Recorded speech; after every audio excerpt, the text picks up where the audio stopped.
గురుగారు, మేషరాశి వారికి ఈ వారం ఏ విధంగా ఉండబోతోంది? మేషరాశి ఎప్పటిలాగానే 4 గ్రహాలు అనుకూల ఫలితాలను ఇస్తున్నాయి, 5 గ్రహాలు వ్యతిరేక ఫలితాలను ఇస్తున్నాయి. గ్రహ బలంలో అనుకూల బలంలో ఎటువంటి మార్పు లేదు. గ్రహ సంచారాల్లో చంద్రుడు మాత్రమే ఈ వారంలో మార్పు చెందారు. ప్రధానంగా 6వ రాశిలో చంద్రకేతువులు, ఏకాదశంలో కుజశనులు. శుభప్రదమైనటువంటి ఫలితాలు కొనసాగుతున్నాయి. మానసిక శక్తి సదా ముందుకు నడిపిస్తుంది. ఉత్సాహంగా నిర్ణయాలు తీసుకొని వాటిని అమలు చేయడం ద్వారా కార్యసిద్ధి లభిస్తుంది. ఆశయాలు ఒక్కొక్కటిగా సిద్ధిస్తాయి. మీరు చేస్తున్నటువంటి ప్రయత్నాల్లో మేలు జరుగుతుంది. అలాగే ఇతరులకు కూడా మీ వల్ల కొంత కలిసి వస్తుంది.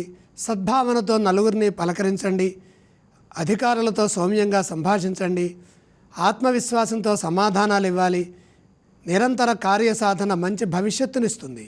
మీరు ఎంచుకున్న మార్గంలోనే మీకు విజయాలు లభిస్తాయి. న్యాయ మార్గంలో ముందుకు సాగడం ద్వారా అవరోధాలు తొలగుతాయి. ఓర్పు, సహనము మేలు చేస్తాయి. ఉద్యోగంలో ఒత్తిడిని జయించాలి. శ్రమకు తగిన ప్రతిఫలం లభిస్తుంది. ఆర్థిక విషయాల్లో జాగ్రత్తలు తీసుకోవాలి. వ్యాపారంలో ఇబ్బందులు రాకుండా కృషిని కొనసాగించండి. అనుకున్నది సాధిస్తారు. దగ్గర వారి సూచనలు తప్పనిసరిగా తీసుకోవాలి.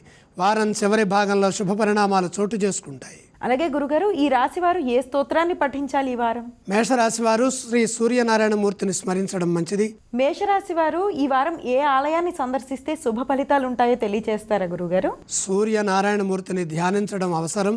దర్శనం చేసుకోవటం ఇంకా మంచిది. గురుగారు, ఈ రాశి వారు ఏవేవి దానం చేయాలి?